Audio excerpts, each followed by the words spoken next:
আমি আব্দুল করিম, এইচবিএসি লার্নিং চ্যানেলের পক্ষ থেকে সবাইকে আসসালামু আলাইকুম। আজ আমি আপনাদের মাঝে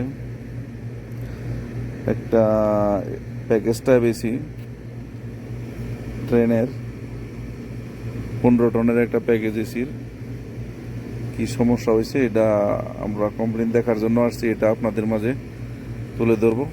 তো দেখেন, এটা সাধারণত তেমন কিছু নাই, কন্ট্রোল ওই যেন একটা পিসি বোর্ড, ছোট একটা পিসি বোর্ড, আর এটা হলো কম্প্রেসারের যে কন্ট্যাক্টরটা, আর এটা যে ব্লোয়ারের মোটরের যে কন্ট্যাক্টর, আর এটা হলো ওভারলোড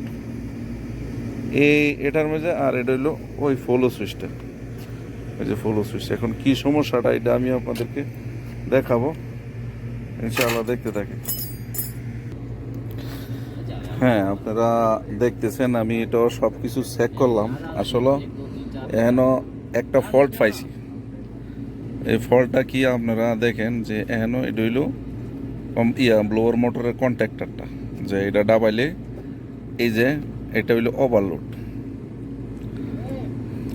এই ওভারলোডটা দেখেন এখানে রিসেট সিস্টেম আছে, এই যে লাল বটন আর এটা একটা বটন, আর এটা হইল যে কত এম্পিয়ারে অ্যাডজাস্টিং, এটা কত এম্পিয়ার আপনার মোটরটা নিবে, এনতে আছে 6, 5, 4।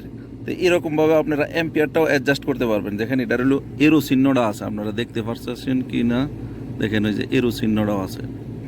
তো এটার মধ্যে পাইছি যে ওভারলোডেরটা ট্রিপ হয়ে গেছে, মানে ট্রিপ হয়ে গেছে, মানে দেখেন এটা টিপ দিলেই রিসেট হয়ে যাবে। দেখেন এই যে এই যে এই যে রিসেট হয়ে গেছে, তো রিসেট হয়ে গেছে। এখন আমি দেখেন ব্রেকার অন করি, ব্রেকার অন করলে আবার চালু হয়ে যাবে। দেখেন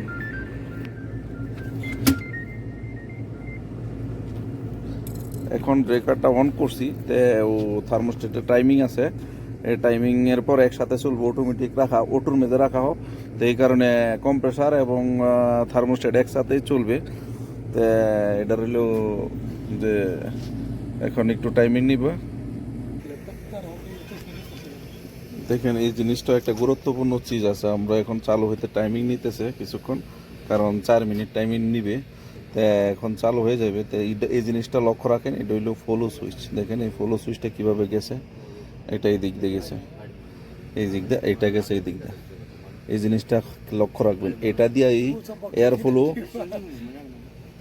এয়ার ফ্লো যদি না মিলে তাহলে আপনার কম্প্রেসারটা বন্ধ করে দিবে। তো এইটাই। আর এটার মধ্যেতে আপনারা যে যে একটা ক্যাপাসিটার, ওই যে দেখেন এটা হইলো ফ্যানের লাগে ক্যাপাসিটারটা, এটা সিডিউ মোটরটা উপরে, ওই যে সিডিউ মোটর, ওই যে দেখেন দুটোটা একসাথে চালু হয়ে গেছে। এখন আপনার আওয়াজটা শুনতে পাচ্ছেন, যে কন্ট্রাক্টরটা চালু হয়ে গেছে, দেখেন কম্প্রেসারের কন্ট্রাক্টরটা চালু হয়ে গেছে। আর এই জিনিসটা আপনারা যে ওভারলোডটা টিপ হয়েছে, এটার লাগে আপনারা ভালোভাবে চেক করতে হইবে কোনটা কি, মানে যে এম্পিয়ারটাও দেখতে হইবে। দেখেন এম্পিয়ারটা চালু করতেছি, দেখেন এখানে ব্লোয়ার মোটরটা 2.5 এম্পিয়ার নিতেছে, 5, এটার মধ্যে 3 তারের মধ্যে দেখবেন বরাবর এম্পিয়ার নিতেছে কি নাকি। দেখেন 3 তারের মধ্যে, এই যে 3 তারের মধ্যে দেখবেন বরাবর এম্পিয়ার নিতেছে কিনা, এই জিনিসটা লক্ষ্য রাখবেন। দেখেন একটার মধ্যে লইছে 2.5, এটার মধ্যে 2.8, হ্যাঁ এটা 2.8,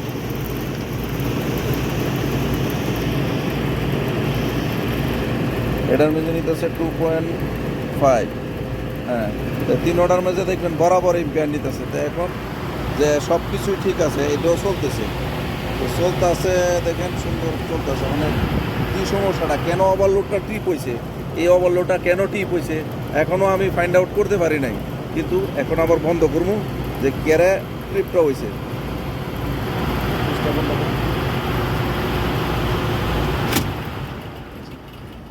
এই যে দেখেন এখানে আমরা সব দিক দিয়েও ঠিক আছে, কোনো দিক দিয়েও সমস্যা নাই, মোটরও কোনো সমস্যা নাই, কিন্তু ওভারলোডের মধ্যে কীভাবে কেন ট্রিপটা হয়েছে এটাই দেখানোর জন্য, যে চালু হওয়ার সময় যে একটা আওয়াজ হয়েছিল বেলটা দেখছেন, এখন অল্প কিছুক্ষণ চলার কারণে দেখেন এই যে মাত্র 5 মিনিট না 3 মিনিট চলছে, দেখেন পুলিটা অনেক গরম হয়ে গেছে। এটা তো আপনারা এখন আমি ধরছি, আমি অনুভব করতে পারি, আপনারা তো মোবাইলে অনুভব করতে পারবেন না, কিন্তু অনেকটা গরম হয়ে গেছে। তাই এটার কারণ রইল কি, দেখেন ওই যে এই পুলিটা দেখেন, এই ব্লোয়ারের পুলিটা এটার উপর বরাবর সুন্দরভাবে খাপকায় বসে আছে। আর এটা দেখেন, আপনারা হয়তো দেখেন যে বেল্টের এই সাইডটা দেখেন, আমি দেখাইতেছি, দেখেন এটা ভিতরে মানে পুলিটা খায়া গইসা এটার ভিতরে গিয়া বেল্টটা স্লিপ হয়ে যাগা, বেল্টটা স্লিপ হয়ে যাগা। তো স্লিপ হওয়ার যাওয়ার কারণে এটা হিট হয়ে যাগা। তো হিট হয়ে যাওয়ার পরে এটার মোটরটাও আস্তে আস্তে বডি হিট হয়ে যাগা। তো হিট হওয়ার কারণে তো এটাই একটা প্রবলেম পাইছি যে হিট হওয়ার কারণে যে এনতে ওভারলোডটা ট্রিপ হয়ে গেছে। তো এটার মধ্যে আর দ্বিতীয় কোনো কারণ আমি পাই নাই। তো এটাই আমরা ঠিক করব এখন। তো এই জিনিসটা আমরা এখন পুলিটা খুললাম, আর বেল্টটা খুললাম, তো আপনাদেরকে দেখাবো। ওই যে দেখেন এটার বেল্টের, দেখেন এটার বেল্টটা কত ডুক ভিতরে গিয়া ঢুকে গেছে গা, কারণ পুলিটা গইসা দেখেন কত ডুক ভিতরে গেছে, এত ডুক ভিতরে তাহার কথা না। দেখুন 3 মিনিট চলার কারণে এত গরম হয়ে গেছে, আমি এখন ধরলেও একটু অনেক গরম হয়ে গেছে 3-4 মিনিটের মধ্যে। তো এটা পুলিটা ঘুরে ঠিকই, মোটরটা ঘুরে ঠিকই, কিন্তু বেল্টের মাধ্যমে স্লিপ হয়ে যাগা। কারণ স্লিপ হয়ে যাগা পুলিটা ইতনা এমন স্মুথ হয়েছে যে খায়া দেখেন, আপনারা যদি লক্ষ্য করেন দেখেন সুন্দরভাবে বুঝতে পারবেন, দেখেন খায়া করে স্মুথ হয়ে গেছে। তো আমরা দেখেন ভিতরে ফাঁকটা আছে, এই ফাঁকটার মধ্যে দিয়ে আমরা কিছু অ্যাডজাস্টেবল করে দেখুন, যদি অ্যাডজাস্ট করতে পারি তাহলে এটা ঠিক হয়ে যাবে, আর নইলে পুলি জাহাজ চেঞ্জ করতে হবে। তো এই জিনিসটাই আমরা এখন করব। এই যে দেখেন এই পুলিটা এখন অ্যাডজাস্ট করছি, অ্যাডজাস্ট মানে এটা হলো থ্রেড সিস্টেম পুলিটা, যেখানে এই থ্রেড সিস্টেম পুলিটা, এটা এখন এলিঙ্কিটা, এলিঙ্কিটা খুইলা আপনারা খুইলে একটু টাইট দিবেন।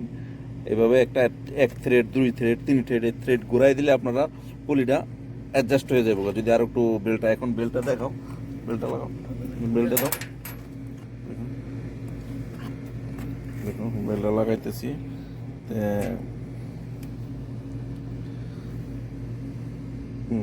দেখেন এই যে এখন বেল্টটা দেখেন কত সুন্দরভাবে, আর আগে তো ভিতরে গিয়া লইছিল, কিন্তু এখন আর ভিতরে নাই, বরাবর মানে পুলির যে সাইজটা দেখেন এই সাইজের মধ্যে বরাবর বসে গেছে। এটাই পুলির পারফেক্ট সাইজ। তো এখন অ্যাডজাস্ট করার পর আমরা ইয়াটা বরাবর আসা পড়ছে। তো এই জিনিসটা ওই এই মেন কারণটা ছিল এখনই। তো আমরা যেহেতু পুলিটা একটু অ্যাডজাস্ট করছি, তো পুলিটা এখন আবার বেল্টটা শর্ট হয়ে যাবে।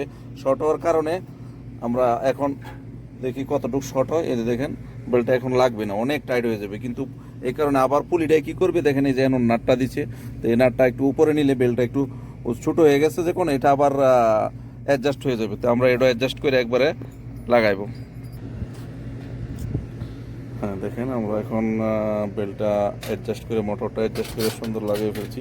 দেখেন এখন এই যে পুলিটা এইভাবে উপরে বরাবর, আগে প্রথম ছিল কি জানেন, পুলি এই বেল্টটা ভিতরে ঢুকে গেছিল পুলিটা, তো এই কারণে স্লিপ করতো, আর এই কারণে পুলিটা গরম হয়ে গেছিল। কিন্তু এখন দেখেন এই যে পুলির এই লেভেল আর বেল্টের লেভেল ঠিক আছে, কোনো সমস্যা নাই। তো এই লেভেলটা ঠিক থাকার কারণে আমাদের পারফেক্ট হয়ে গেছে। তো এটা এখন আর কোনো সমস্যা নাই। তো এখন আমরা চালু করব, এখন অন করো।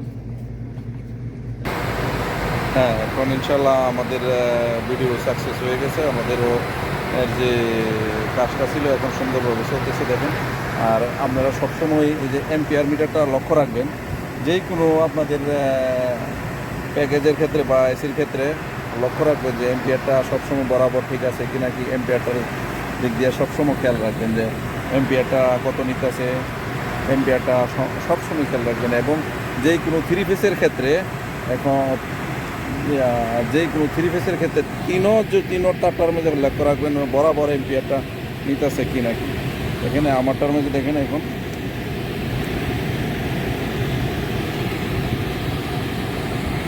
এখন লোড একটু বেশি নিতেছে, কারণ দেখেন 2.3, কারণ আমাদের এয়ারটা ওপেন, কারণ এয়ারগুলি ডাইরেক্ট এরকম ওই মোটরের মধ্যে বেশি লোড হয়ে যাইতেছে, কারণ এই কারণে এম্পিয়ারটা একটু বেশি নিতেছে। কারণ 2.5 নিবে, যখন আপনার কভারটা বন্ধ করে দিব তখন দেখেন 2.5 নিবে, এরকম নিবে, বা 2.89 এরকম নিবে। এখন একটু বেশি নিতেছে কারণ ইয়াটা ওপেন। এটা এখন দেখলাম যে ঠিক আছে, সব কিছু এখন আর সমস্যা না। আর এম্পিয়ারটা অ্যাডজাস্টিং আছে আমাদের, দেখেন দেখেন এই যে 4.5 উপরে 4.5 নিলে বেশি নিলে মোটরটা আবার ট্রিপ হয়ে যাবে। তো এই কারণে মোটরের আর কোনো সমস্যা হবে না। তো এই বলে আমি ভিডিও আর নাম্বার করবো না, আপনাদের কাছ থেকে বিদায় নিলাম। আর আপনারা আমার ভিডিও দেখবেন, লাইক শেয়ার সাবস্ক্রাইব করবেন। এই ভালো থাকেন সবাই, আসসালামু আলাইকুম।